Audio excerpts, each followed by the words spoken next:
Friday, 2nd February, 2018. The evening rush had begun, headlights stretching down the A19 in North Yorkshire. Among the flow of traffic was a car, carrying more than just another commuter home. Police were watching closely, because inside that Fiat Tipo was the key to something far bigger. Back in Greater Manchester, on the edge of a canal in Stalybridge, a quiet apartment block kept its own secrets of an empire worth more than £100 million. And in a separate case, more than 6 years later, another stretch of motorway in Cheshire would become the stage for a very different pursuit. A chase that pushed on towards Manchester Airport. Two very different moments, two stories with different men, linked only by the scale of the drugs they carried and the risks they took to move them.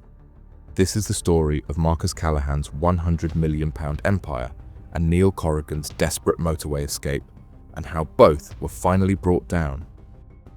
Welcome to UK Crime Documentaries. Let's get straight into the case.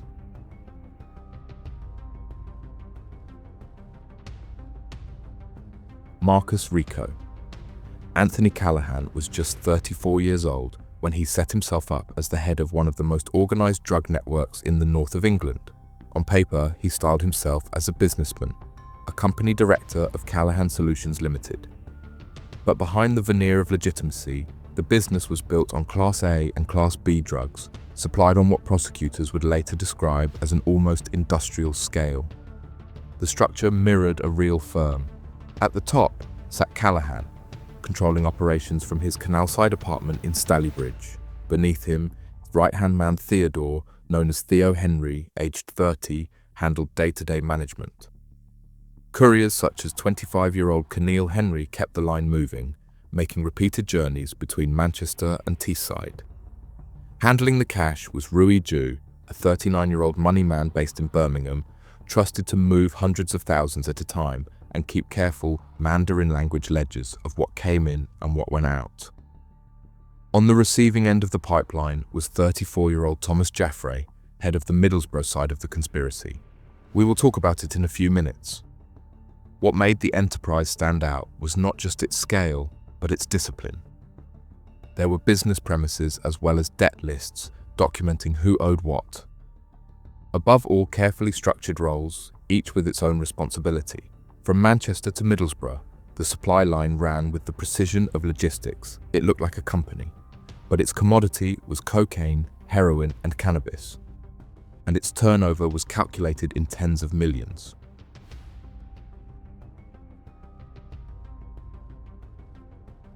New Year's Eve in Edinburgh is one of the busiest nights of the year.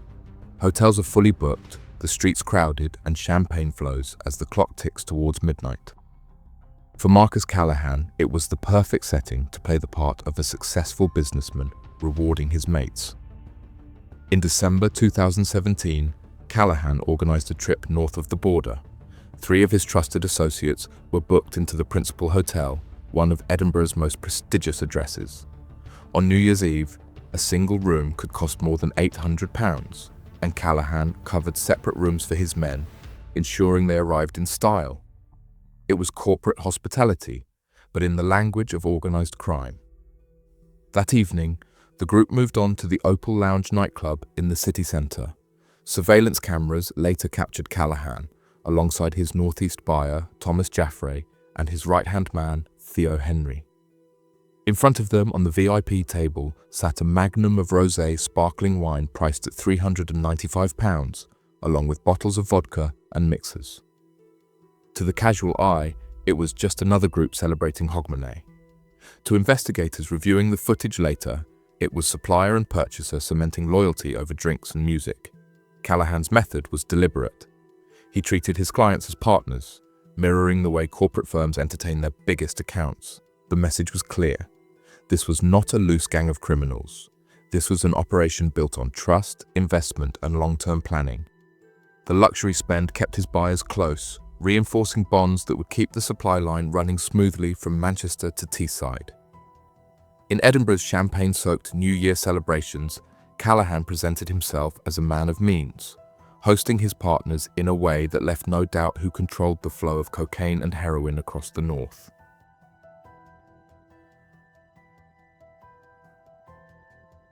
By mid-2017, investigators had begun to piece together the rhythms of Marcus Callahan's network.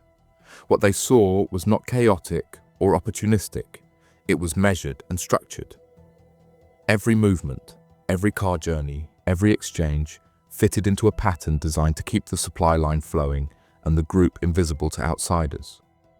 Couriers like Canal Henry were tracked making repeated journeys between Manchester and Teesside. The vehicles changed regularly. The most telling discovery came when police recovered what was described in court as an 8-point instruction manual.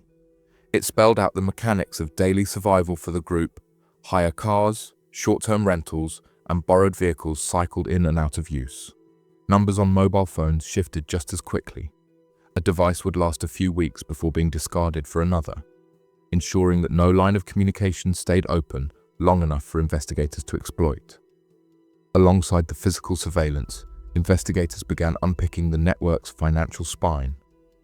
Callahan's money man, Rui Ju, was intercepted at Knutsford Services on the M6 in late 2017. Officers seized around £400,000 in cash, neatly bundled, along with Mandarin language ledgers. In court, the records revealed not just local money movements, but indications of laundering through foreign currency, including references to Japanese yen, before the funds were recycled back into the UK. For investigators, it was confirmation that Callahan's network was run less like a street gang and more like a multinational supplier, disciplined, watchful, and constantly working to stay one step ahead of the law.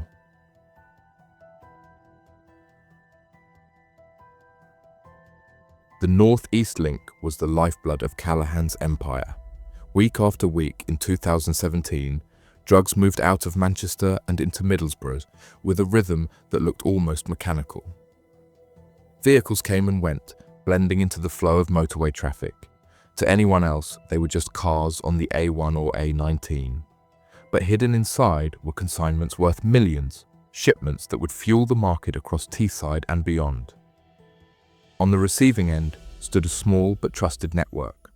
At the centre was Thomas Jaffray, described in court as the head of the Middlesbrough branch. Supporting him was Stephen Sewell, 38, a long-time associate who prosecutors later labelled a lieutenant in the conspiracy. Alongside them, Christian Maloney, 33, admitted his role in helping to handle the drugs once they arrived in Teesside.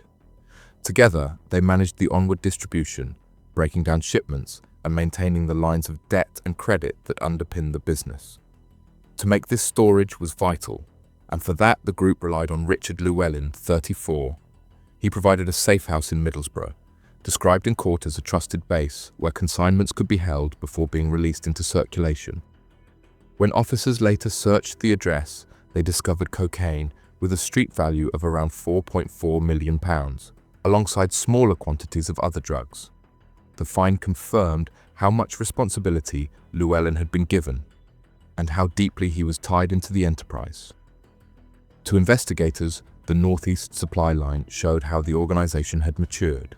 It was no longer about local street corners. It was about wholesale shipments, trusted regional partners, and millions of pounds turning over between cities with a consistency that mirrored legitimate trade.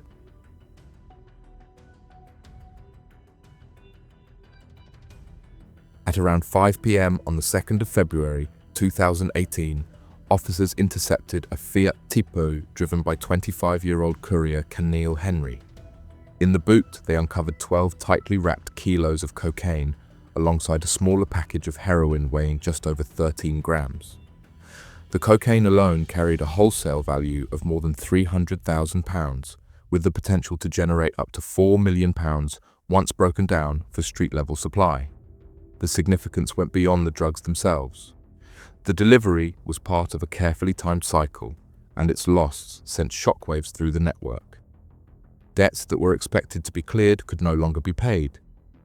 The interruption revealed the true rhythm of the business, the frequency of shipments leaving Manchester, the deadlines for cash to return from Teesside, and the relentless pressure on the group to keep the line moving without pause. The stop also provided investigators with a clear evidential thread. From this single seizure, the broader conspiracy began to fall into place, demonstrating not just possession, but the organised movement of drugs on an industrial scale. It gave them a window into the mechanics of Callahan's empire.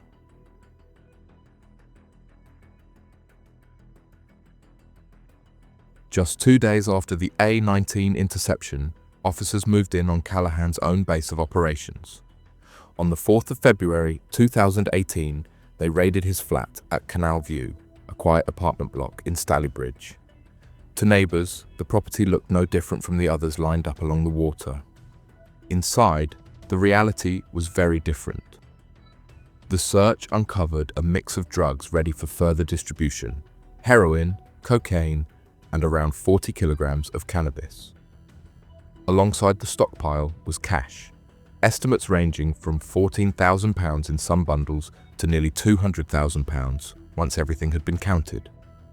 There were also debt lists, detailed records of who owed what and when repayment was due. Investigators discovered a handwritten dealer's manual, a set of instructions for anyone trusted to step into the chain of command.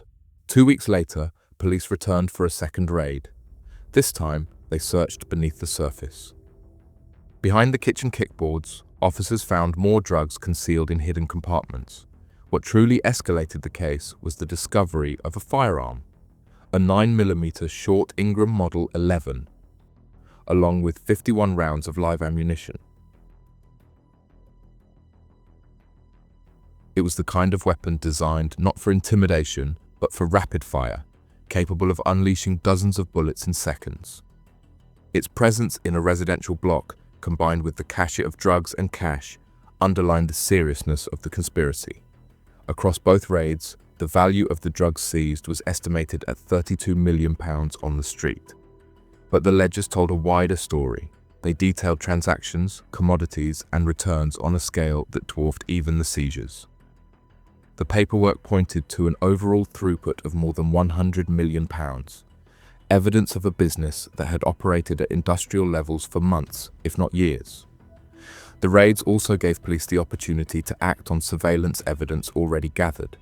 Callahan himself was arrested at Canal View, taken into custody from the very place he had treated as his headquarters.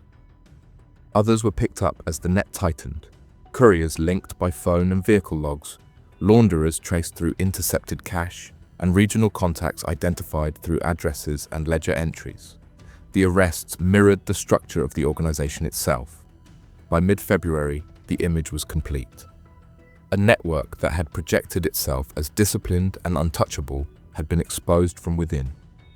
What began with a single stop on a North Yorkshire road had now unraveled into the dismantling of an empire, and a haul of evidence that would leave little room for defense in court.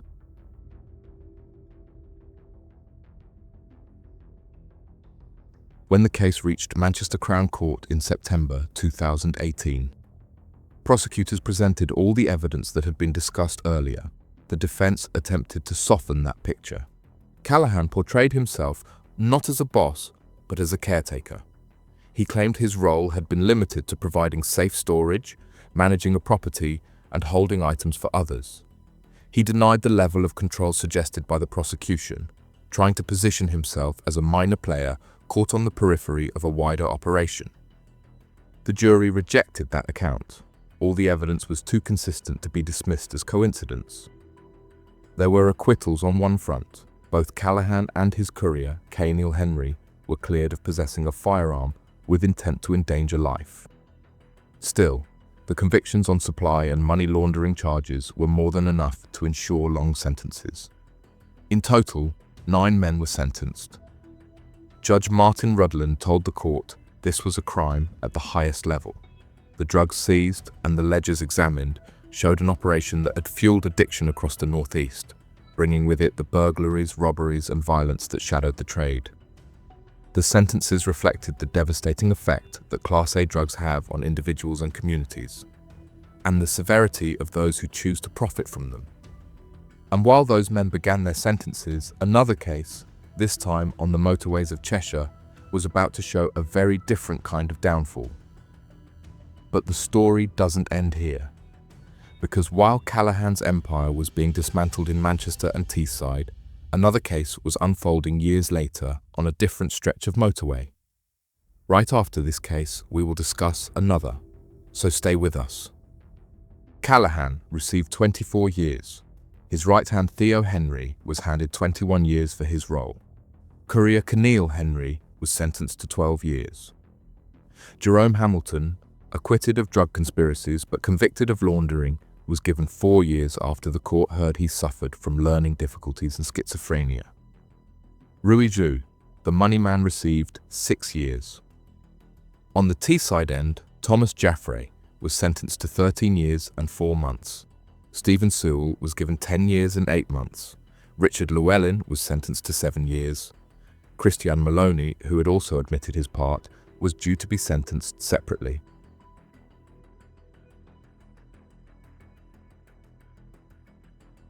Neil Corrigan was 42 years old, living on Main Street in Caton, near Scarborough, in North Yorkshire.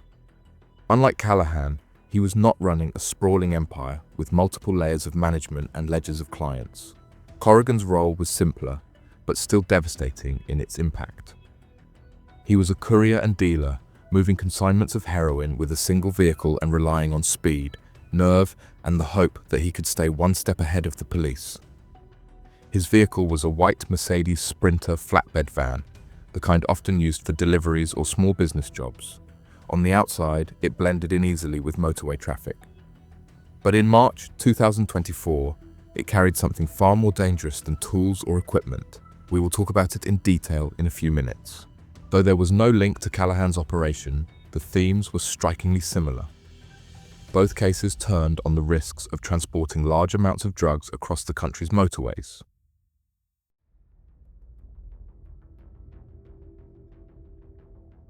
It was early evening on Tuesday, the 5th of March 2024. At around 5:30 p.m, traffic was moving steadily along the M56 near Warrington. Officers from Cheshire Police's Roads and Crime Unit grew suspicious, and when they tried to bring the van to a stop, Corrigan made his choice and accelerated. The refusal set off a chase that would last miles and draw in both ground units and the police helicopter. Dashcam footage later released showed Corrigan weaving dangerously between vehicles at speed, forcing his way through traffic with little regard for the drivers around him. His movements grew more erratic as the pursuit continued. At one point, he mounted the curb. At another, he took a roundabout the wrong way, creating moments of real danger for unsuspecting motorists who happened to be in the wrong place at the wrong time.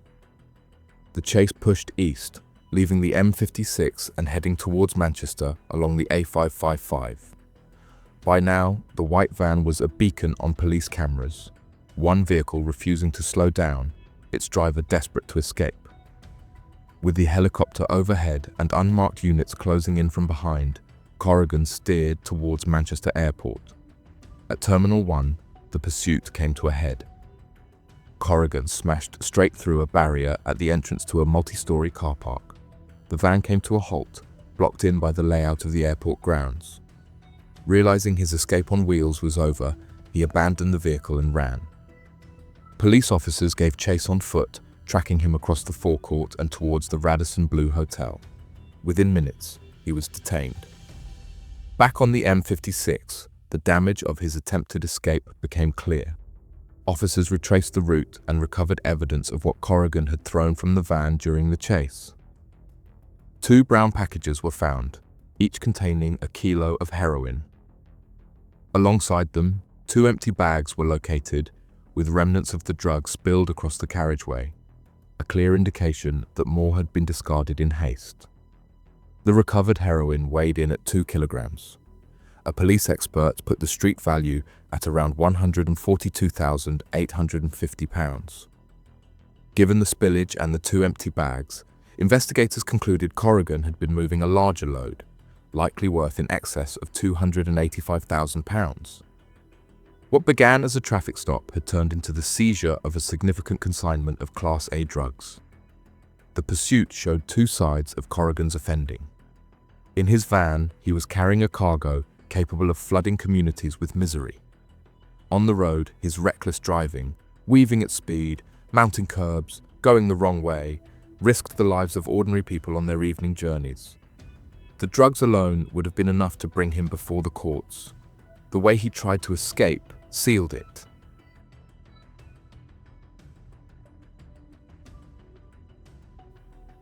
2 months after his motorway pursuit, Neil Corrigan stood in the dock at Chester Crown Court. On 9th of May 2024, he entered guilty pleas to 4 offences: being concerned in the supply of Class A drugs, dangerous driving, failing to stop for police, and driving without insurance. The evidence against him was overwhelming. The judge and jury were not needed for a drawn-out contest. With Corrigan's admissions, the court moved swiftly to sentencing. Following the hearing, Chief Inspector John Forshaw of Cheshire Police's Roads and Crime Unit praised the officers involved. He said the pursuit had been brought to a safe conclusion despite Corrigan's dangerous manoeuvres. He was jailed for 5 years. In addition, he was banned from driving for 5 years and 4 months. What do you make of these cases? And the sentencing was handed down. Let us know your thoughts in the comments below. If you want more real UK crime stories like this, make sure to subscribe, turn on notifications, and stay with us. There's always another case to uncover.